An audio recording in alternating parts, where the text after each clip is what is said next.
ప్రస్తుతం big boss house లో ఎప్పుడు ఏం జరుగుతుందనేది ఊహించడం చాలా కష్టం. ఇక గత సీజన్స్ తో పోల్చుకుంటే ఈ సీజన్ లో ట్విస్ట్లు అన్ని ఇన్ని కావనే చెప్పాలి. బిగ్ బాస్ సీజన్ 9 లో కెప్టెన్సీ టాస్కులు అయిపోయినాయి అంటూ బిగ్ బాస్ చెప్పిన సంగతి తెలిసిందే. కానీ అనూహ్యంగా అయితే గనుక బిగ్ బాస్ ఈ సీజన్ కి ఇదే లాస్ట్ కెప్టెన్ అంటూ సరికొత్త ట్విస్ట్ ఇచ్చారనే చెప్పాలి. దీంతో హౌస్ లో ఉన్న కంటెస్టెంట్స్ అందరూ కూడా ఒక్క షాక్ అయ్యారు. అయితే గార్డెన్ ఏరియాలో బిగ్ బాస్ కొన్ని ప్రాపర్టీస్ ని ఏర్పాటు చేసి ఈ టాస్క్ లో ఎవరు విజేతలుగా నిలుస్తారో వాళ్ళే కెప్టెన్ అవుతారు అంటూ బిగ్ బాస్ తెలియజేశారు.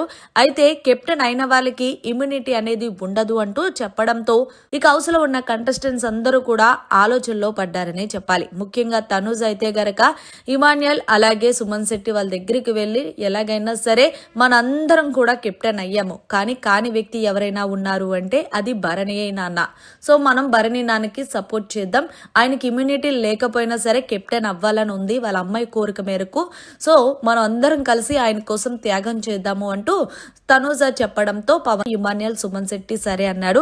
అలాగే పవన్ కళ్యాణ్ కూడా అన్నాడు. సంజన అయితే ఒప్పుకోలేదు. అలా ఎలా చేస్తావు తనూజ, నాకు కూడా కెప్టెన్ అవ్వాలని ఉన్నది అంటే ఏమండి మీకోసం భరణి గారు చాలా సార్లు సాక్రిఫైస్ చేశారు కదా, ఈ విధంగా ఆయనకి మీరు సాక్రిఫైస్ చేయండి అంటే ఇక తనూజ పవన్ కళ్యాణ్ ఇద్దరు కూడా కలిసి సంజన గారిని కన్విన్స్ చేయడంతో ఓకే అంటూ ఒప్పుకుంది.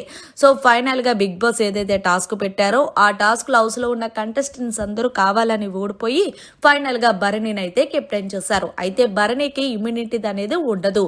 మరి ఇది మీకు ఎలా అనిపించింది అనేది కమెంట్ చేయండి. మరిన్ని లేటెస్ట్ లైవ్ అప్డేట్స్ కోసం చూస్తూనే ఉండండి మన ఛానల్.